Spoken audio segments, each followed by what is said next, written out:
This is The Scoop for Thursday. I'm Lisa Marzilli with the WMNF News headlines. More than 1 million customers with Citizens Property Insurance, the state's insurer of last resort, could see their rates go up by hundreds of dollars when they renew next year. Yesterday, the corporation's Board of Governors approved a proposed 14% rate increase overall for its policies.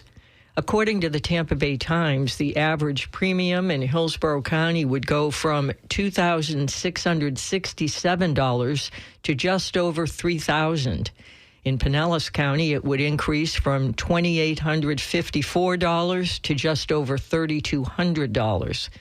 The request is still subject to approval by Florida regulators. More than 200,000 people are expected at this weekend's Pride Parade in St. Petersburg. Police Chief Anthony Holloway says safety is the department's main concern. It will be a full police presence. The officers will be in uniform and some will be in plain clothes. We will also bring in surveillance equipment. That is so we can monitor people on the cameras, and also we'll have our license plate reader out there. So if something does happen, we'll have a way to track what happened prior to the incident. Even with the police presence, Holloway says, if you see something, say something. St. Pete Fire Rescue officials say there will be cooling tents throughout the parade route, which will start by Al Lang Stadium and travel along Bayshore Drive. To combat heat exhaustion, officials remind people to bring sunscreen and drink plenty of water. The Trans March will kick things off at 5:30, and then the parade will begin at 6 p.m. Tropical Storm Alberto has formed in the western Gulf of Mexico. It's the first named storm of the 2024 Atlantic hurricane season and is expected to make landfall in northern Mexico early today. Alberto will bring heavy rainfall, coastal flooding, and wind impacts to parts of Texas. Meanwhile, in the Atlantic, forecasters at the National Hurricane Center continue to monitor a disturbance near the Bahamas that is tracking toward the southeast coast. This is meteorologist Megan Borowski from the Florida Public Radio Emergency Network.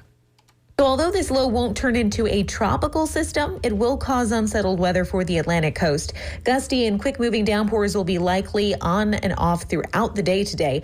Also, wind gusts in excess of 30 miles an hour are possible. And on top of that, rough surf, rip currents, coastal flooding, and beach erosion are all expected too along the Atlantic.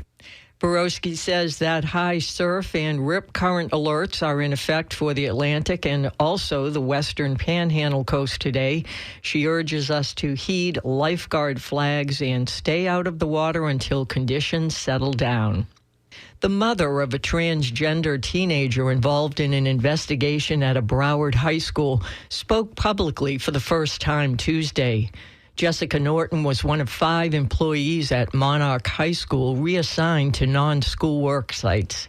That was when a district investigation was launched over her daughter's position on the girls' volleyball team. 6 months later, Norton says she and her family have been treated unfairly and subjected to undue stress while the probe continues.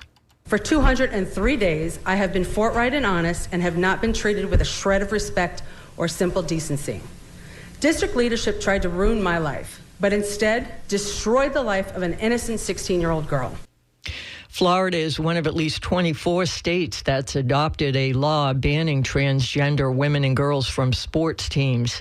The school board was scheduled to vote over a recommendation by Superintendent Howard Hepburn to fire Norton, but the vote has been delayed at least a month. Mike Hempen reports Louisiana has become the first state requiring that the 10 Commandments be displayed in every public classroom. Republican Governor Jeff Landry has signed the bill into law. The legislation drafted by Republicans calls for a poster-sized display of the 10 Commandments in easily readable font be displayed in all public classrooms from kindergarten to state-funded universities by the start of 2025. I'm Mike Hempen. I'm Lisa Marzilli with the WMNF News headlines. This is The Scoop, recorded at WMNF Tampa.